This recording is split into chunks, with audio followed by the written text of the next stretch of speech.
Eh bien, bonjour tout le monde, on se retrouve aujourd'hui donc pour une nouvelle vidéo où nous allons donc traiter des intégrales, mais avec changement de variables. Donc j'avais déjà fait donc plusieurs vidéos, j'avais traité les intégrations par partie, j'avais traité la convergence d'intégrales, et donc là donc on va clore un petit peu le chapitre hein, en tout cas je m'adresse aux étudiants en économie hein, pour un niveau de licence d'économie.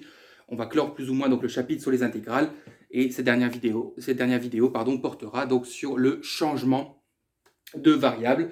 Alors, comme d'habitude, hein, vous avez l'exercice, c'est un petit exercice, c'est un entraînement dans la description de la vidéo. Hein, donc, juste en dessous, vous cliquez sur le lien.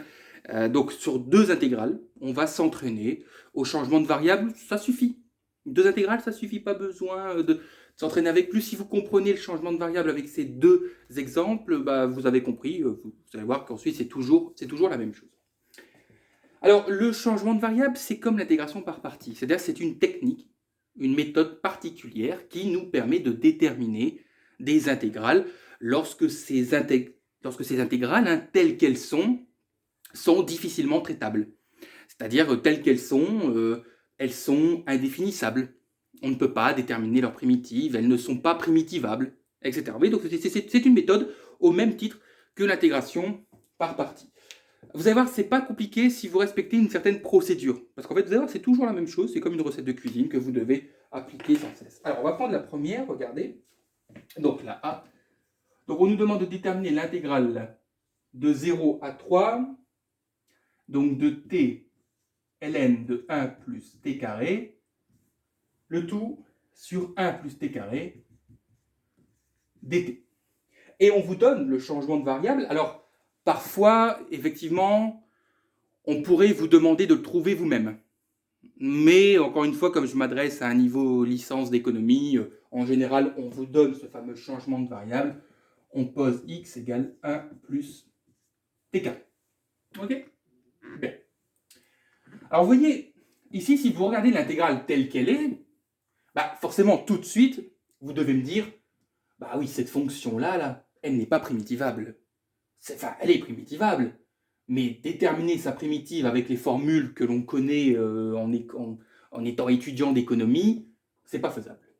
Et vous auriez raison de raisonner comme ça, ce n'est pas faisable de déterminer la primitive telle que cette fonction est décrite. On pourrait se dire, bah tiens, pourquoi pas essayer une intégration par partie? Ouais, mais en fait, l'intégration par partie, elle compliquerait encore plus le truc.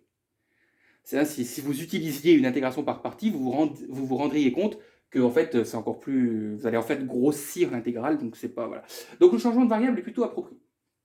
Alors écoutez, comme je vous l'ai dit, on va raisonner par étapes. Alors la première étape, c'est que vous allez prendre ça là. Vous allez prendre le changement de variable. Ok? Donc x égale 1 plus t carré. Et puis on va considérer ça comme une fonction. C'est-à-dire qu'on va considérer que x, c'est une fonction de t. Hein, comme f de x est une fonction de x. Okay, donc ça, c'est une fonction. Et vous allez dériver cette fonction par rapport à t. Autrement dit, en termes de notation, vous allez déterminer la dérivée de x par rapport à t. Si vous avez une fonction f de x, quand vous devez déterminer sa dérivée, vous calculez f, vous notez comme ça, vous calculez f' de x. Mais f' de x, on peut aussi noter dérivée de f de x par rapport à x. Ça se lit comme ça. Ok? Vous dérivez la fonction par rapport à une variable. Et bien là, je vous ai dit que ça, c'est une fonction. On la considère comme une fonction. Donc, qu'est-ce qu'on fait? On dérive cette fonction, donc x, en considérant que la variable, c'est t. Voilà. Vous voyez, donc, en termes de notation, on est exactement sur les mêmes notations qu'une dérivée classique. Alors, dériver ça par rapport à t, bah, 1, ça fait 0. La dérivée de 1, ça fait 0. Et la dérivée de t carré, ça fait 2t. Très bien. Et le dt, vous allez faire passer de l'autre côté. Et donc, vous allez obtenir dx égale 2t multiplié par dt. Ouais. dt est au dénominateur, donc si vous le faites passer de l'autre côté, il devient multiplication, il passe au numérateur, et donc on a 2t fois dt. Ça, c'est fondamental. Voilà ce que vous allez toujours devoir faire, exprimer dx en fonction de dt. Bien. Maintenant, vous allez reprendre votre intégrale. Alors, on va s'occuper des bornes. Les bornes. Parce qu'avec le changement de variable, c'est quoi le délire? Le délire, c'est qu'on passe des t à des x. Ok? C'est ça qui est important. On passe des t à des x. Pas dt comme là. Hein. Là, l'écriture de l'intégrale, il y a plusieurs t. Nous, ce qu'on veut, c'est qu'il y ait des x. C'est ça, hein, le principe du changement de variable. Mais en changeant de variable, avec un changement de variable, vous changez aussi automatiquement les bornes. Pourquoi? Parce que si x, c'est 1 plus t carré, ici, là, le t qui vaut 0, vous êtes d'accord que ce sont des valeurs de t, là, 0 et 3. Oui, ce sont des valeurs de t. Quand vous devez intégraliser par rapport à x, les bornes de votre intégrale, ce sont des x, ce sont des valeurs de x. Et bien là, ce sont des valeurs de t. Donc, si t vaut 0, x va devenir quoi? On applique tout simplement le changement de variable. 1 plus 0 au carré. Donc, ça fait 1. Et si t est égal à 3, x, ça devient 1 plus 3 au carré. Ça fait 10. Donc ça, ce sont vos nouvelles bornes avec x, avec le changement de variable. Vous voyez, on y va progressivement. C'est important d'y aller progressivement. OK? Bon. Alors, la troisième étape, c'est la plus difficile. Pourquoi? On va réécrire cette intégrale. Vous allez voir que c'est surtout les premières lignes qui sont difficiles. Après, tout s'enchaîne très facilement. On va réécrire cette intégrale et on va opérer le changement de variable. Cette intégrale, ok, ici. Donc l'intégrale de 0 à 3. Donc de t multiplié par ln de 1 plus t carré sur 1 plus t carré dt. Alors, égal à quoi? Vous allez pour le moment, vous allez laisser l'intégrale de 0 à 3. Vous allez reprendre les mêmes bornes. Le 1 et 10, ça viendra après. Ne vous inquiétez pas. Regardez ce que vous allez faire. Vous allez absolument devoir, c'est une obligation. C'est une obligation. Vous allez devoir faire apparaître le terme qui est à droite ici. Ça. Vous allez obligatoirement devoir le faire apparaître. Donc je l'écris dès le départ. 2t dt. Voilà. Regardez bien. Pourquoi? Déjà, je dis pourquoi. Parce que ça, on pourra le remplacer par dx. Donc, on va commencer notre changement de variable tranquillement. Mais ces deux intégrales sont les mêmes. Elles sont égales. Ce qui veut dire que si vous écrivez ça, vous êtes d'accord pour le moment, cette intégrale-là, elle n'est pas égale à celle-là. Ça n'a rien à voir, ce n'est pas du tout les mêmes fonctions. Ah oui, si, on a le dt. Ah oui, on a le dt.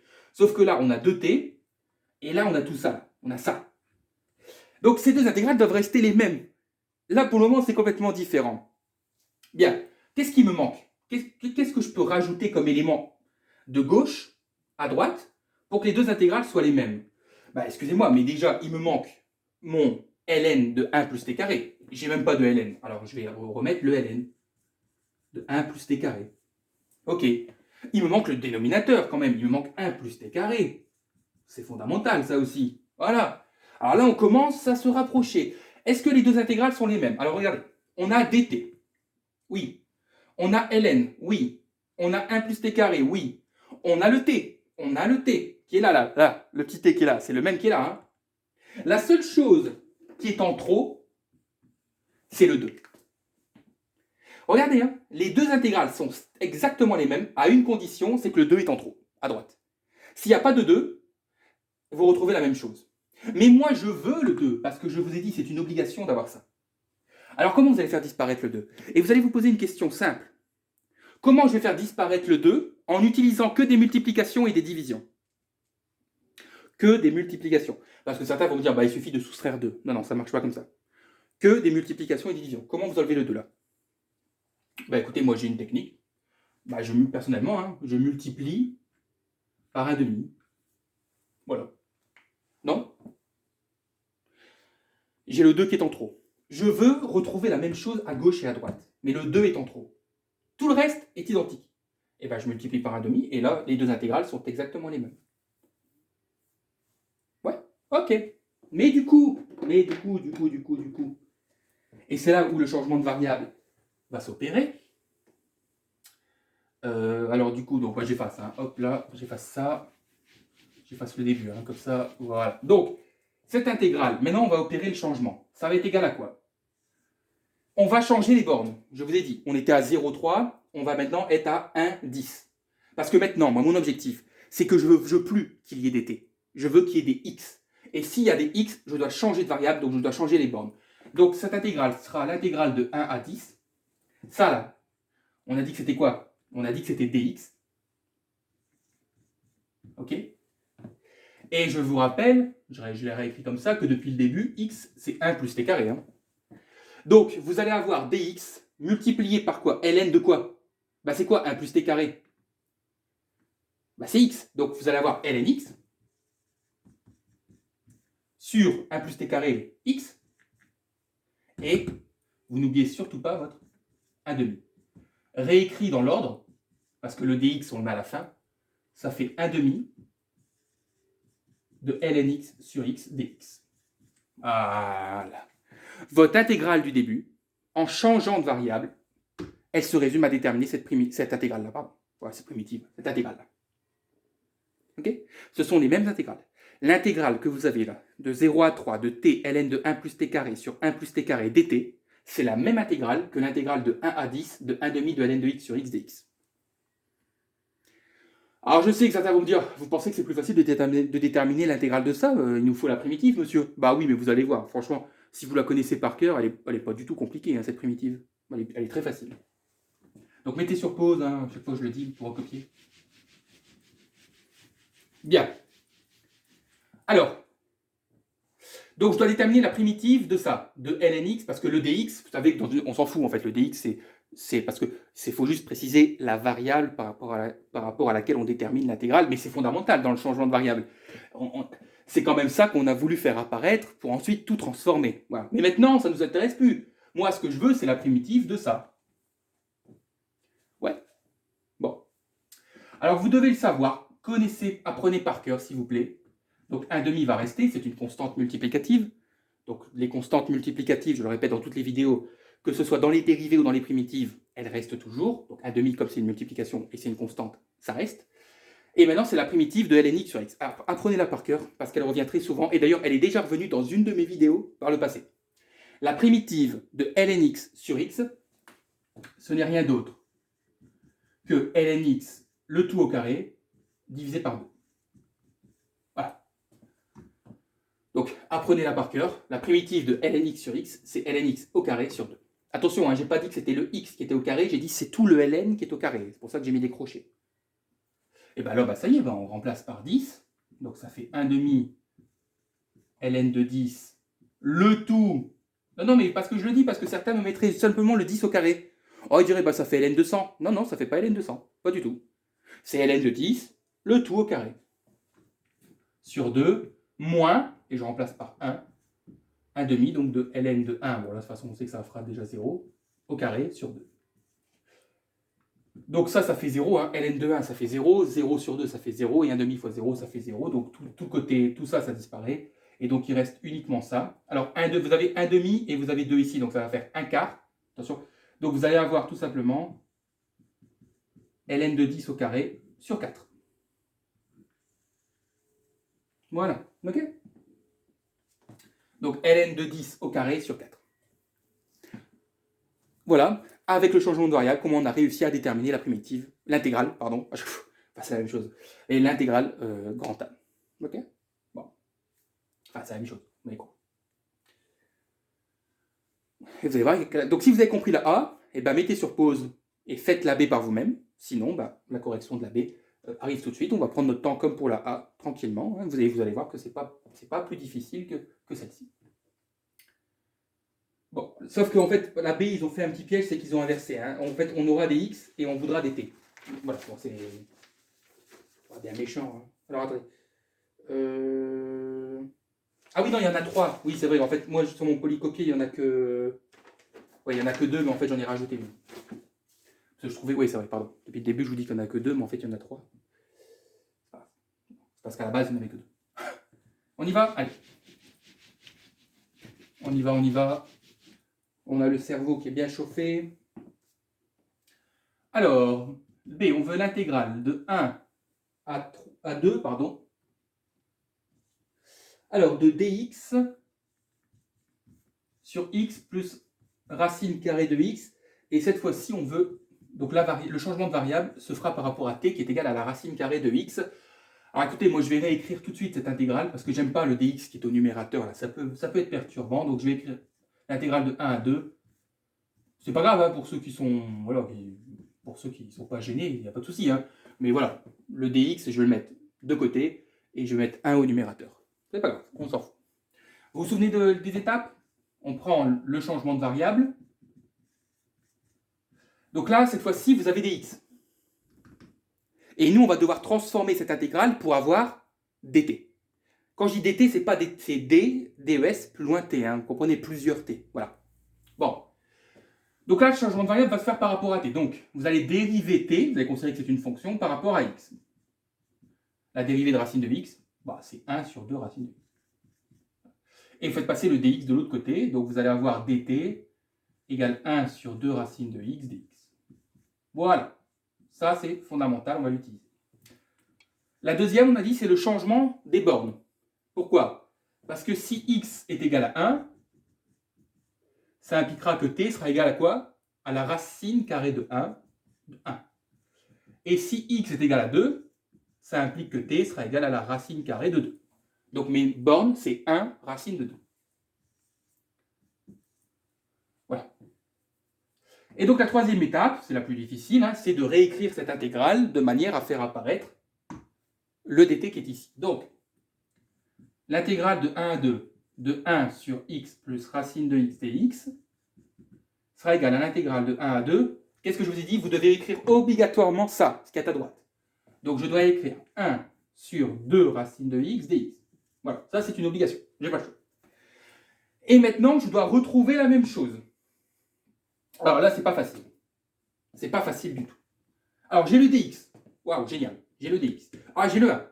Ah, j'ai le 1, j'ai le 1 et j'ai le dx.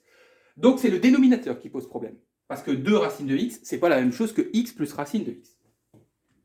Donc déjà, je sais que je vais mettre 1 sur quelque chose. Parce que le numérateur, il est bon, les amis. On a 1, on a dx. Donc le numérateur, j'y touche pas. Il faut transformer le dénominateur. Comment vous passez de 2 racines de x à x plus racine de x? Bah écoutez, là, il faut être un petit peu malin. Il faut voir un petit peu la chose. Vous êtes d'accord que x, c'est racine de x fois racine de x. Donc regardez, si là, au dénominateur, je posais ça comme ça. Je faisais comme ça. Racine de x plus 1. Et que je mettais des parenthèses. Si je développais, parce que vous êtes d'accord, les deux dénominateurs vont se multiplier. J'aurai quoi? J'aurai 2 racines de x fois racine de x.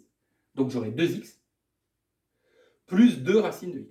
Ok, donc 2 racines de x fois racine de x, ça fait 2x. Et 2 racines de x fois 1, ça fait 2 racines de x. Donc j'ai quasiment la même chose. C'est ce qui me dérange, encore une fois, c'est le 2 qui est ici. J'ai la même chose, hein. C'est juste que j'ai le 2 qui est en trop. Enlevez le 2 là. Et vous avez racine de x fois racine de x, ça fait x. Et racine de x fois 1, ça fait racine de x. Le 2 est au dénominateur, vous êtes d'accord avec moi? Ça, là, ce qui est en trop, là, ce que je veux pas, il est en bas. Ouais? Eh ben, mettez un 2 en haut. Et 2 divisé par 2, ça fait 1.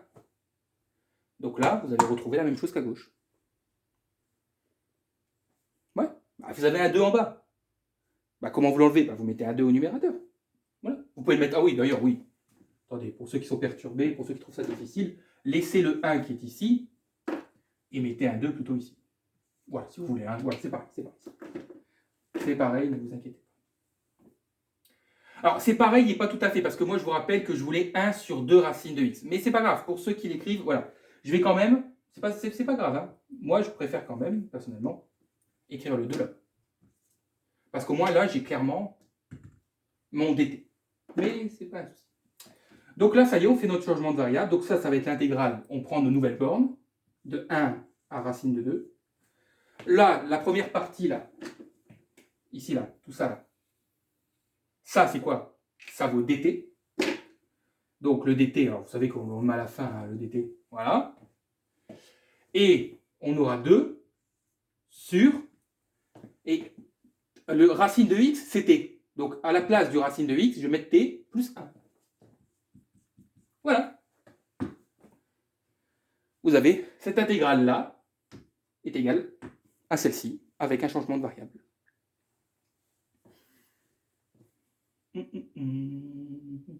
Ouais. Et ben on y va. Là c'est facile. Hein, vous devez connaître ça par contre, ça vous devez le savoir. Hein. Donc je vais la réécrire, l'intégrale donc de 1 racine de 2. Regardez, je vais l'écrire comme ça pour que vous soyez moins perturbés. Donc 2 sur t plus 1, c'est 2 multiplié par 1 sur t plus 1 dt. Ouais, c'est la même chose. Hein. Alors la primitive, bon, 2 c'est une constante multiplicative. C'est 2 fois quelque chose. Donc les constantes multiplicatives, elles restent. La primitive de 1 sur t plus 1. La primitive de 1 sur t plus 1. Ben, vous devez savoir que c'est ln de t plus 1. Okay, donc c'est ln de t plus 1. Parce que si vous dérivez ln de t plus 1, ça fait bien u', donc ça fait 1 sur t plus 1 u. Ok, entre 1 et racine de 2. Et donc je remplace, ça fait 2 ln de racine de 2 plus 1 moins 2 ln de 2. Pourquoi? Ben, je remplace par racine de 2 puis par 1. Alors qu'est-ce que je peux faire avec ça? Bah, je peux factoriser par 2, éventuellement. Je peux écrire ça fait 2 facteurs de ln de racine de 2 plus 1 moins ln de 2. Okay, vous pouvez laisser comme ça hein, pour ceux qui ont la flemme de simplifier les choses. Ok, il y en a qui adorent ça, il y en a qui, pour eux, c'est gonflant de simplifier, et ben voilà, c'est tout. De toute façon, je vois pas comment on pourrait simplifier là plus, mais...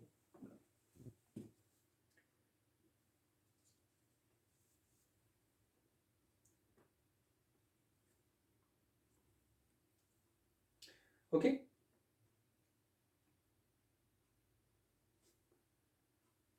Ouais. Bon, je vois que la luminosité baisse, mais je suis désolé, bon, c'est juste le jour qui baisse, mais on devrait encore en avoir suffisamment jusqu'à la fin de la vidéo, hein, puisque normalement le soleil est censé tomber que dans 1 heure. Bon, c'est pas grave, hein, vous voyez quand même, hein, c'est quand même visible. Hein. Bon, moi je le vois, en tout cas là sur mon retour, je vois que c'est clair, c'est juste un peu sombre. Hein, pour la dernière, on aura largement de quoi faire. Bon, ça va? Ouais. Allez, hop.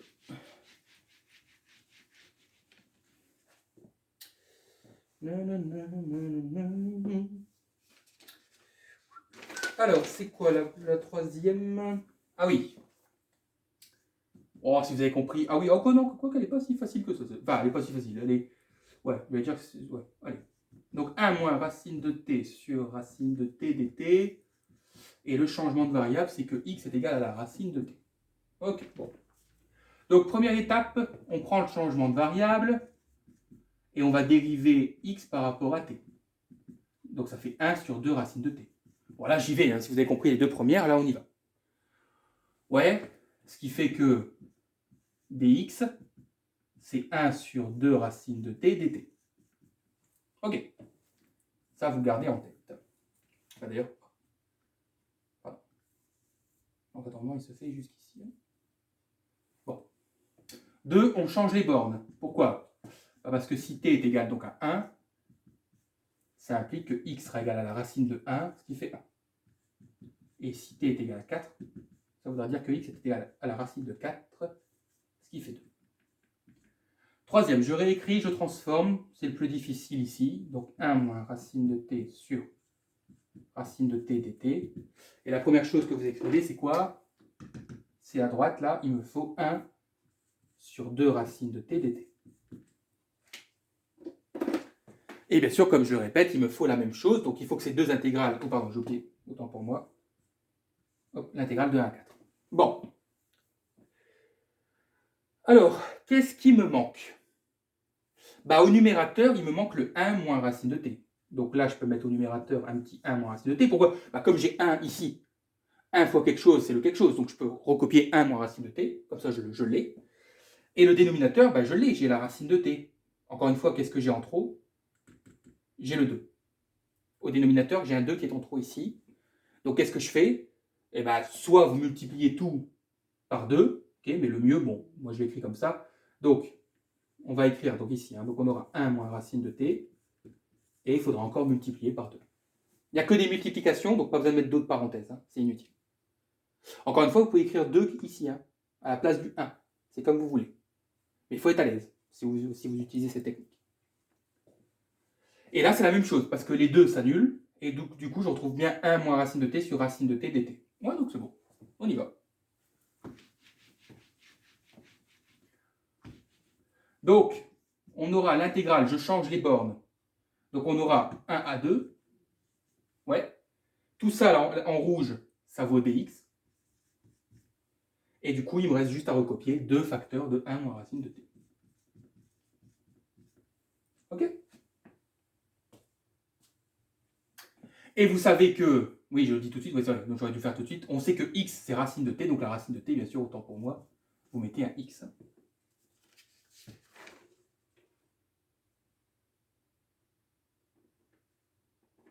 Ouais.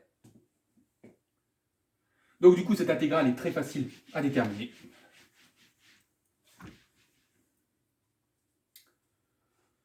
Alors pour ceux qui ont du mal, vous pouvez, c'est ce que je vais faire, je vais développer, donc ça, on aura 2 moins 2x, dx. Et donc la primitive, il n'y a rien de plus facile. La primitive de 2 par rapport à x, bah, ça fait 2x. Et la primitive de 2x, c'est x carré. Donc je remplace, 2 fois 2 ça fait 4, moins 2 au carré ça fait 4, moins, je remplace par 1, donc on aura 2 moins 1. 4 moins 4 ça fait 0, 2 moins 1 ça fait 1, et donc ça fait moins 1. Voilà, c'est QFD. Hein. Bon, donc attention, hein, j'avais réécrit racine de t, mais on a dit que x c'était racine de t, donc faites attention, il faut qu'il n'y ait que des x. Hein. Si vous avez encore des t avec des x, c'est pas normal. Voilà, c'est fait. Hein, donc j'ai été un petit peu plus vite sur cette dernière, parce que bon, comme on en avait fait déjà 2, je considère que vous avez compris le principe. Hein, vous avez vu 3 étapes. Voilà. Vous avez vu la procédure, c'est toujours la même chose. 3 étapes. Première étape, ok, je dérive. Ensuite, donc, je fais passer le dx ou le dt de l'autre côté. Deuxième étape, je réécris, je recalcule les bornes avec le changement de variable. Et troisième étape, je réécris l'intégrale avec ma condition première, là. Et ensuite, je transforme. C'est ça le plus difficile, en fait. Hein. Vous avez vu, c'est la transformation. Hein. C'est l'étape où je dois rajouter, enlever des choses pour que les deux intégrales soient les mêmes. Et une fois que vous avez retrouvé les deux, et ben vous opérez votre changement de variable, vous transformez tous les t en x, ou bien inversement, hein, donc tous les x en t, si jamais le changement de variable se fait de x en t. Okay, si au départ, vous avez une intégrale avec des x, bah, à la fin, vous devez avoir une intégrale avec des t. Et si au départ, vous avez une intégrale avec des t, bah, vous devez à la fin avoir une intégrale avec des x.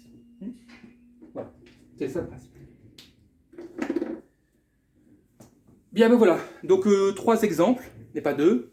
Bon, ben, donc j'espère que du coup, ça vous aura aidé, hein, au moins à comprendre le principe. Hein. Bien sûr, après, il y a des changements de variables qui sont plus difficiles, hein, mais là, je pense que pour une fois, pour un niveau économie, c'est déjà pas mal. Ouais. Ouais, voilà, donc c'est tout pour aujourd'hui. N'hésitez pas à mettre un petit like, à vous abonner pour soutenir la chaîne, ça fait toujours plaisir.